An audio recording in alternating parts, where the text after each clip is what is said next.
네, 오늘 우리 주신 하나님 말씀은 신약성경 베드로전서 2장 18절에서 25절까지 말씀입니다. 신약성경 베드로전서 2장 18절에서 25절까지 말씀입니다. 저 여러분 한 절씩 교독하는 시간 됐으면 좋겠습니다. 제가 먼저 18절을 봉독합니다. 사환들아, 범사에 두려워함으로 주인들에게 순종하되 선하고 관용하는 자들에게만 아니라 또한 까다로운 자들에게도 그리하라.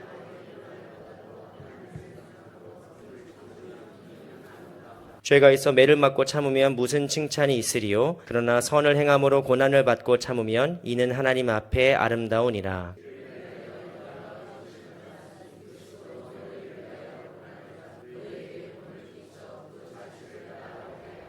그는 죄를 범하지 아니하시고 그 입에 거짓도 없으시며 욕을 당하시되 맞대어 욕하지 아니하시고 고난을 당하시되 위협하지 아니하시고 오직 공의로 심판하신 이에게 부탁하시며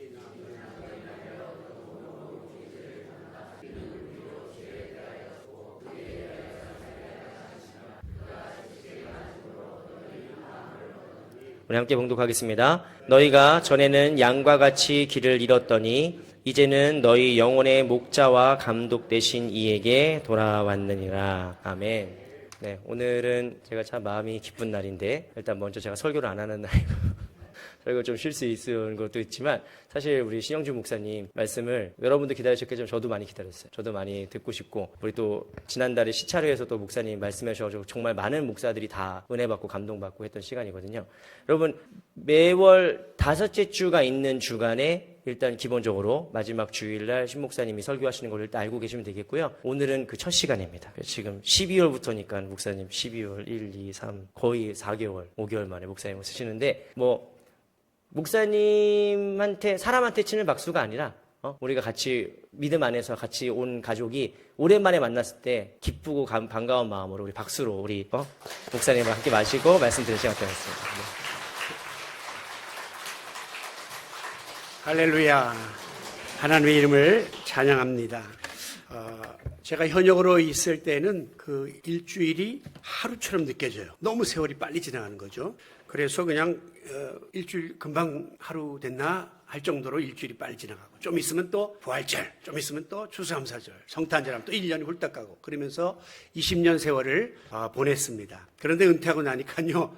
그 반대로 하루가 일주일처럼 늦게 가요. 지루해요.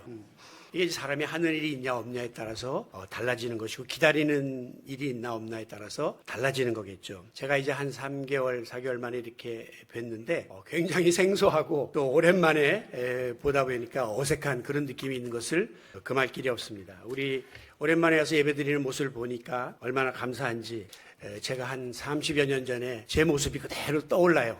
제가 그때 미국에서 이제 벨리라는 곳에서 담임 목사로 처음 사역을 했는데 특별히 이 경배와 찬양을 제가 금요일마다 했거든요. 그게 이제 그 지역에 소문이 나가지고 교회가 100명 교회가 2년 만에 400명이 됐습니다. 막 사람들이 몰려오기 시작하는데 미국에서 100명은 여기 1000명이라고 봐야 되고요. 거기에서 1년 가도 다 멀리 사는 사람들이 교회에 다시 온다는 거는 기적적인 일이에요. 그런데 막 엄청난 역사가 일어났어요. 그러니까 특별히 그 경배와 찬양 집회에 이제 사람들이 많이 외부에서 오기 시작하니까 이게 소문이 나서 주위에 있는 목사님들이 이제 부교역자들을 파송하는 겁니다. 가봐라. 그 왜 저 교회가 저렇게 부흥되고 저 교회에 뭐가 있는가 보고 와라. 이제 다 보고 가서 집회를 함께 참석한 다음에 가서 그분들이 담임 목사님에게 뭐라고 보고하냐면 고개를 절레절레 흔들면서 안 됩니다. 왜 안 되냐? 거기는 담임 목사님이 직접 나와서 찬양을 인도하고 모든 순서를 진행하는데 우리 대부분 교회들은 사람 보내가지고 전도사님 해봐라, 찬양 사역자 해봐라 이렇게 하는데 담임 목사가 하는 데에 대해서는 아무리 우리가 재능이 있는 부교역자나 또 찬양 사역자가 해도 감당할 재간이 없습니다. 그렇게 말한 적이 있어요. 담임 목사가 찬양을 인도하는 독보적인 존재가 저였습니다. 제가 70에 은퇴를 했는데 70까지 찬양 집회를 인도했죠. 왕성하게. 나이 70까지 나와서 찬양 집회를 인도하는 사람은 기네스북에 올라갈 저밖에 없었어요. 그런데 오늘 와서 보니까 여기에 작은 거인이 한 사람 앞에 나타나가지고 제가 옛날에 30년 전에 했던 것처럼 완전히 불덩이가 굴러가는 것 같이 막 찬양을 하고 막 열정적으로 사역을 하는 걸 보면서 하나님이 아주 귀한 목사님을 예비하시고 보내주셨구나. 그렇게 제가 마음속으로 감사를 했습니다. 지금 뭐 저도 40대 초반에는 뭐 불덩이처럼 뛰었죠. 물불 안 가리고 겁없이 뛰었죠. 지금 이제 이 목사님이 이제 그럴 시기인데 그때는 그러는 게 좋습니다. 너무 몸살이고 이것저것 챙기는 것보다 그냥 실수가 좀 있고 좀 있어 보여도 막 그냥 물불 안 가리고 도전하고 시도하고 그러다 보면 이제 뭔가 우리의 모습이 만들어지는 거죠. 그러면서 어떤 전기가 와요. 그러면서 획기적인 전환점이 오면서 교회에도 부흥의 역사가 일어나게 되고 성도들에게도 놀라운 은혜가 임하는 그런 일들이 우리 앞에 예비되어 있음을 믿음의 눈을 들어 바라보는 여러분들이 되시기를 바랍니다. 대부분 많은 교회들이 세대 교체가 되면서 교인들의 변화가 일어나기도 하고 또 교회를 떠나는 분들도 있고 또 새로 오는 분들도 있고 해서 어려움들을 경험하는 데 비해서 우리 교회는 뭐 이렇게 와보니까 거의 뭐 100% 자리를 뜬 분들이 없고 또 잘 새로운 시대에 적응하는 모습을 보면서 우리가 기대했던 일들이 잘 이루어지고 있구나. 우리가 처음 이재용 목사를 모실 때부터 그냥 교회를 답습하는 그런 정도의 수준이 아니라 한번 대대적인 획기적인 변화를 한번 시도해서 그래서 새 시대를 준비하는 다음 세대를 준비하는 불쏘시개가 되자. 그렇게 결심을 하고 사실은 40대 초반에 목사님을 모신다는 것은 굉장히 모험이었거든요. 그런데 우리 교회가 과감하게 이 일을 시도했는데 여러분들도 정말 이 길에 잘 적응하면서 이해해 주시면서 지금 동참해 주고 계셔서 우리 교회 앞날이 환하게 하나님 예비하신 그런 길로 인도되고 있는 줄로 믿고 하나님께 영광을 돌리고 또 여러분과 또 이지영 목사님에게 감사를 전합니다. 지금 우리가 사순절 기간을 함께 보냈는데요. 사순절 기간에 여러분들이 가장 중점적으로 묵상하는 것은 바로 예수 그리스도의 고난입니다. 이 세상에 고난을 원하고 고난을 좋아하는 사람은 한 사람도 없습니다. 그럼에도 불구하고 유한한 우리 인간에게는 수시로 예기치 못한 고난이 다가오게 됩니다. 이것을 우리가 불가항력적이다. 우리 인간의 힘으로 어떻게 할 수 없는 그런 사건임을 인정할 수밖에 없습니다. 실패와 사고, 또 질병, 노화, 죽음 이런 거는 우리가 다 원하지 않지만 그러나 누구에게나 다가온다고 하는 것입니다. 제가 확실히 나이가 이제 먹으면서 면역력이 약화된 것을 느끼는 게 한 2주 전에 감기가 왔어요. 그런데 이게 지금까지도 잘 나가질 않아요. 그리고 또 사랑하는 아내에게 전해줘가지고 또 아내가 또 지난주부터 또 많이 어려움을 겪는 걸 보면서 야 이거 뭐 코로나 못지않은 코로나 검사 다 했는데도 이상 없다고 그런데도 머리가 띵하고 이렇게 뭔가 모르게 노화 현상이 느껴지는 이런 거를 보면서 내가 한번 찾아봤습니다. 도대체 이 땅에 질병이 세상에 몇 가지나 있나 했더니 의학적으로 5만 5천 종의 병이 있다는 거예요. 그중에서 약 10,000종은 10,000개는 이제 희귀질환이에요. 잘 알려지지도 않고 또 고칠 수도 없는 그런 병들이라는 거예요. 여러분, 우리가 어떤 의미에서는 평생 동안 이렇게 크고 작은 질병에 시달리면서 살다가 마지막에는 결국 우리가 아파서 죽는 거예요. 노안이 되어서 뭐 죽기도 하지만 결국은 몸이 쇠해지고 아파서 죽는 것이다. 이렇게 볼 수 있어요. 제가 왜 이 병 이야기를 꺼내냐면 몇 주 전에 저와 친한 목사님이 은퇴를 앞두고 희귀암에 걸렸습니다. 육종암이라는 건데요. 여러분도 들어보셨는지 모르지만 뼛속을 파고드는 암이에요. 그래서 이 어깨 쪽이 갑자기 근육이 생기고 또 통증이 있어서 내가 여기서 운동을 많이 해서 근육이 늘어났나 보다 이렇게만 생각했는데 나중에 알고 보니까 뼛속에 암이 생긴 거예요. 그래서 이제 수술을 했는데 이게 무지하니까 수술한 지 얼마 안 돼서 또 막 교회 나가서 이제 은퇴할 때가 1년 남았으니까 마무리를 하려고 열심히 뛰다 보니까 이게 덧나가지고 또 재수술을 했어요. 그리고 육종암이 제일 무서운 게 뭐냐면 이게 임파선을 통해서 이 폐로 전이되는 것이 가장 위험한데 아니나 다를까 조사를 해보니까 양쪽 폐로 전이가 되어서 이만한 손바닥 절반만한 폐암이 양쪽에 자리 잡고 있는 거죠. 의사가 보더니 이거 항암해도 3개월 정도밖에는 살 수 없습니다. 그렇게 시한부 사형 선고를 내렸습니다. 그런데 제가 이제 그 목사님에게 특별한 애정을 가지고 자주 찾아뵙고 또 가서 격려하고 이렇게 했는데 지난달에 가서 이제 6개월이 지났는데 가보니까 연세대학병원에서 찍었는데 전혀 전이도 없고 깨끗하더라는 거예요. 항암도 거부했는데. 그러면서 기적이라고 그렇게 말을 하더라고요. 그러면서 그 목사님이 하시는 말씀이 이 암도 아무리 우리가 참 지금 어려운 그런 질병으로 취급하고 있지만 특별히 자기가 이것 때문에 이상구 박사의 그 영상을 많이 봤는데 특별히 본인의 뜻과 의지 앞에서는 암도 무릎을 꿇더라 하는 것이에요. 이분이 이 삶에 대한 애착 그리고 암을 이길 수 있다고 하는 의지를 가지고 암을 상대했더니 암도 더 이상 그의 몸을 침범하지 못하더라 하는 것입니다.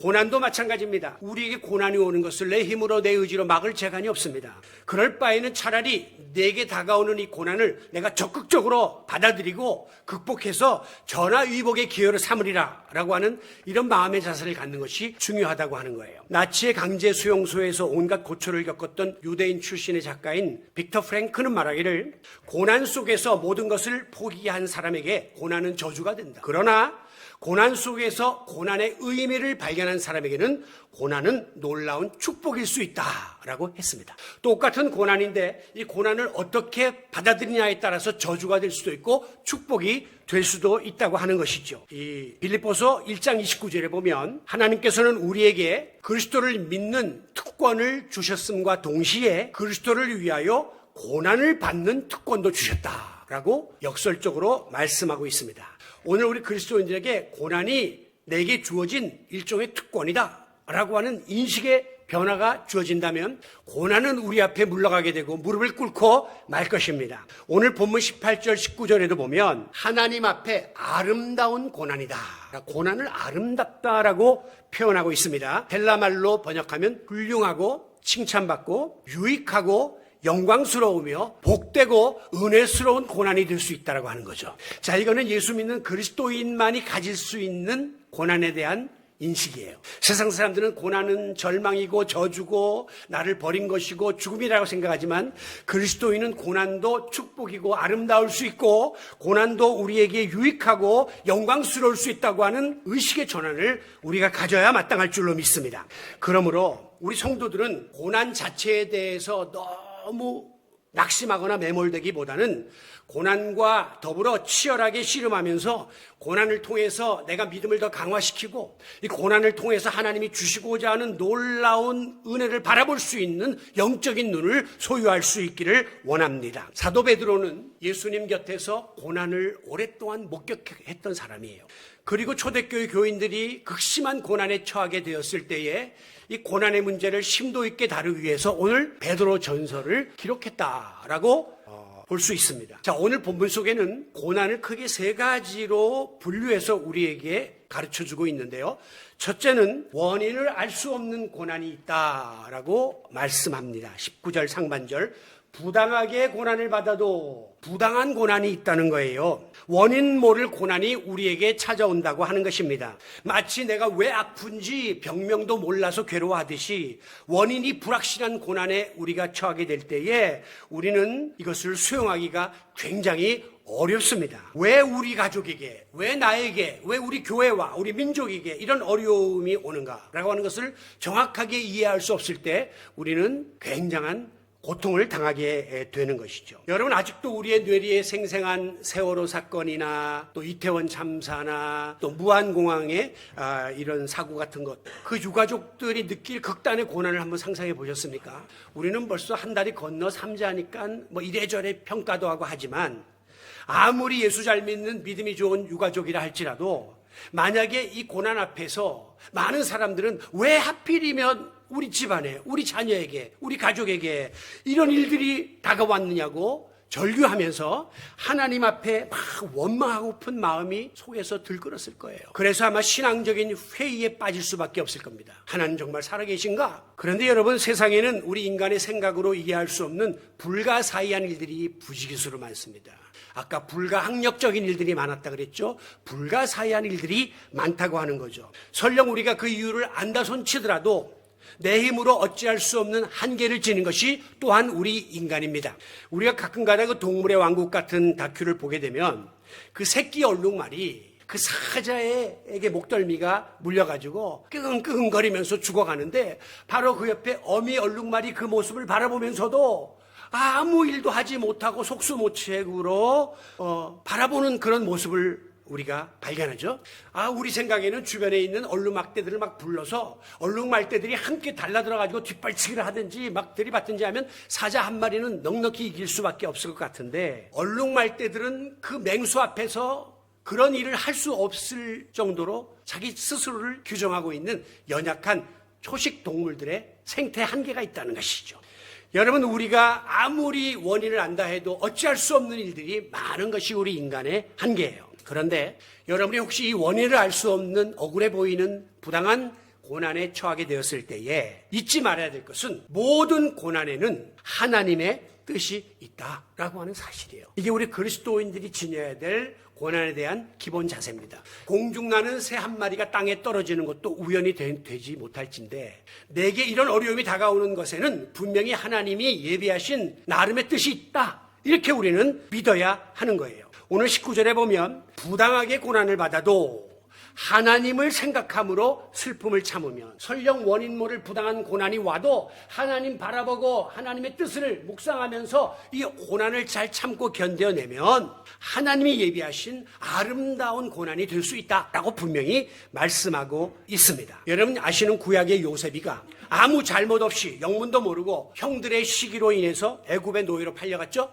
또 보디발의 아내의 모함을 받아서 감옥에 들어갔죠. 부당하고 억울한 고난을 계속해서 받았습니다. 자, 그와 같은 억울한 상황 속에서 아마 요셉은 인간이기 때문에 하나님을 원망하고픈 신세를 한탄하고픈 그런 순간들도 있었을 거예요. 그러나 결과적인 하나님의 시나리오는 무엇이냐? 이 고난의 과정을 요셉이가 잘 통과한 다음에는 하나님이 요셉을 애굽의 총리로 삼으셔서 이스라엘 백성들을 구원하시고자 하는 놀라운 섭리를 가지고 계셨음을 믿으시기 바랍니다. 고난 뒤에 숨겨진 하나님의 축복이 있었더라라고 하는 것이죠. 훗날 형들을 만난 요셉이가 뭐라고 고백을 합니까? 하나님이 우리를 구원하시려고 나를 형들보다 먼저 애굽 땅에 보내셨으니 나를 애굽 땅에 보내신 이는 형들이 팔아넘긴 게 아니라 하나님이 뜻이 계셔서 그러한 어려움을 겪도록 하셨다라고 부당한 고난 속에서도 하나님의 뜻이 담겨 있었다는 사실을 훗날 요셉은 깨닫고 하나님께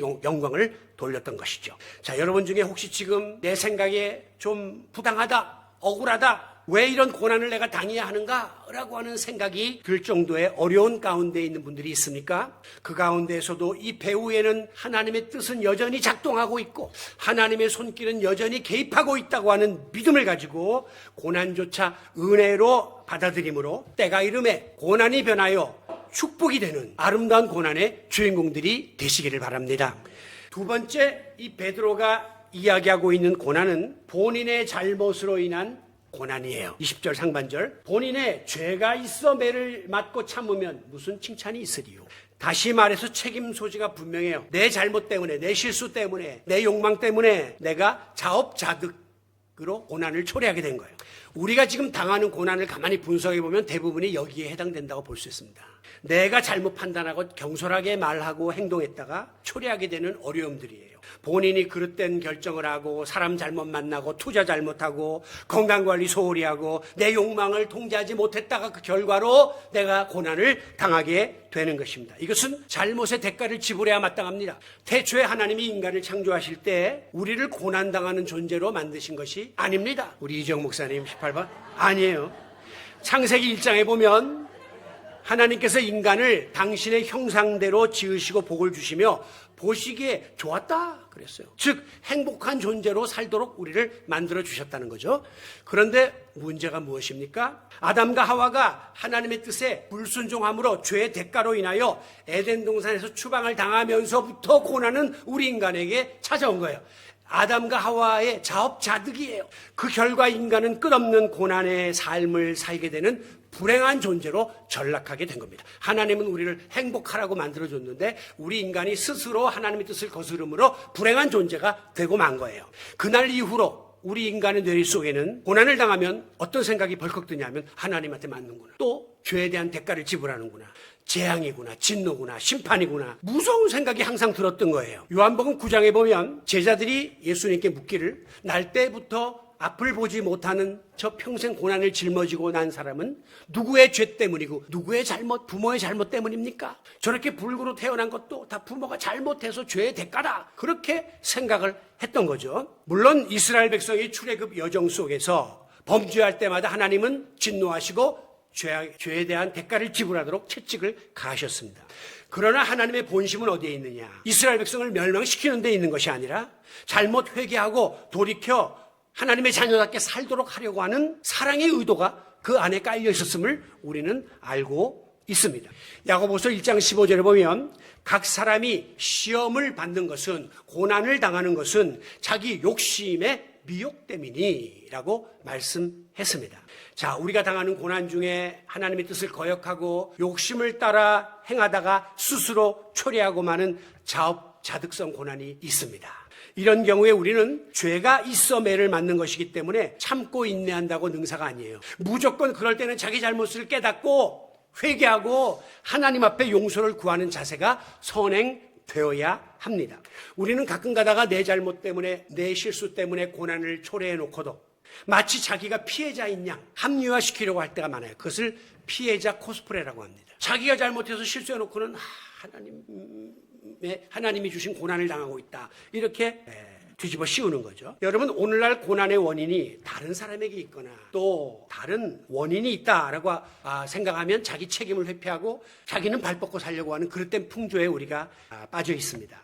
그러나 우리 그리스도인은 절대 그래서는 안 돼요. 고난이 올 때 특별히 이 고난의 원인이 어디 있는가를 곰곰이 묵상하는 가운데 내 잘못과 내 욕망과 나의 그릇됨으로 인하여 비롯된 것이 깨달아진다면 그때는 요나처럼 지체치 말고 하나님 앞에 회개하는 것이 능사입니다. 고난을 참고 견뎌야지가 아니라 빨리 회개를 해서 자기의 잘못을 토해낼 때에 하나님께서 요나를 긍휼히 여기시고 큰 물고기 뱃속에서 끄집어내신 것처럼 우리의 잘못을 용서해 주시고 고통스러운 고난의 시간을 단축해 주실 줄로 믿습니다. 비록 그것이 나의 잘못으로 인한 고난이라 할지라도 주 앞에 회개하고 돌아오는 자에게 우리 주님은 고난의 시간을 단축해 주시는 것이죠.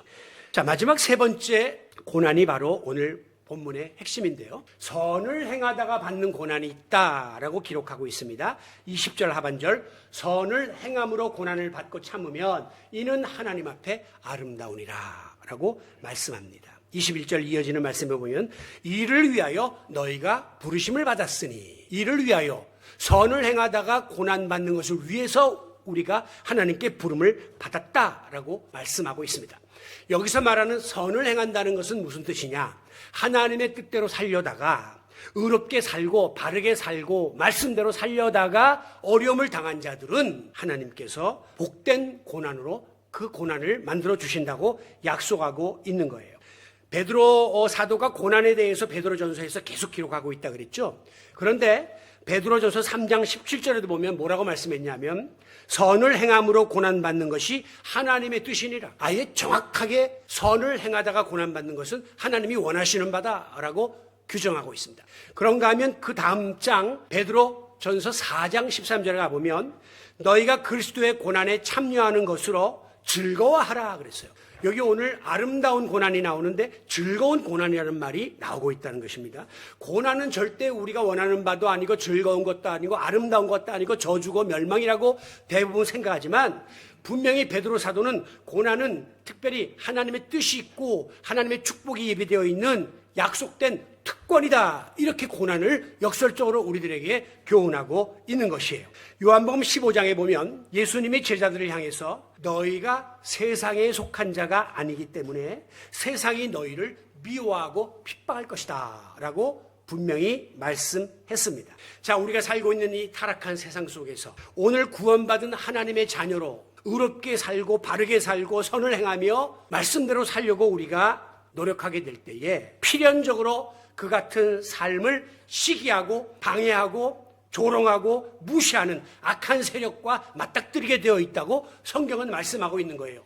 그렇기 때문에 여러분들이 내가 예수 옛날보다 더 잘 믿으려고 애를 쓰고 노력하는데 왜 어려움은 자꾸 오나 생각하는 것은 당연한 일입니다. 여러분이 더 열심히 주님의 발자취를 따르고 하나님의 뜻대로 살려고 할수록 사탄의 준동은 더 커지게 되고 그것은 고난이라고 하는 탈을 쓰고 우리에게 계속해서 도전해 오게 되는 거예요.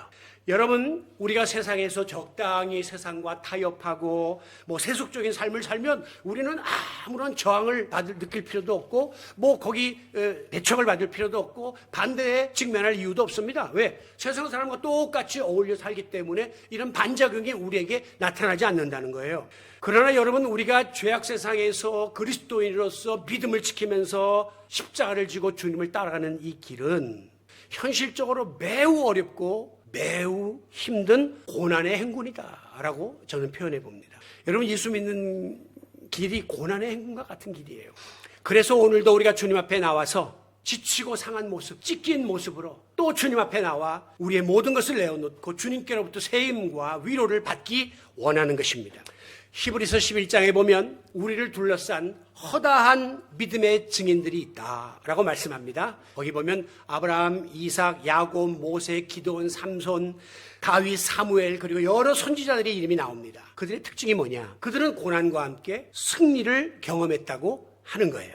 여러분, 우리가 믿음을 굳게 지키고 끝까지 사명을 감당하려면 선을 행하다가 당하는 고난이 분명히 우리 가운데 올 수밖에 없습니다. 그러나 우리의 믿음의 조상들처럼 이 고난을 의연하게 잘 대처해 나가고 믿음으로 이겨나가면 세상이 감당 못할 최후의 승자가 될 수 있다라고 하는 사실을 믿으시기 바랍니다. 이게 우리의 소망이에요. 그리스도인의 소망이에요.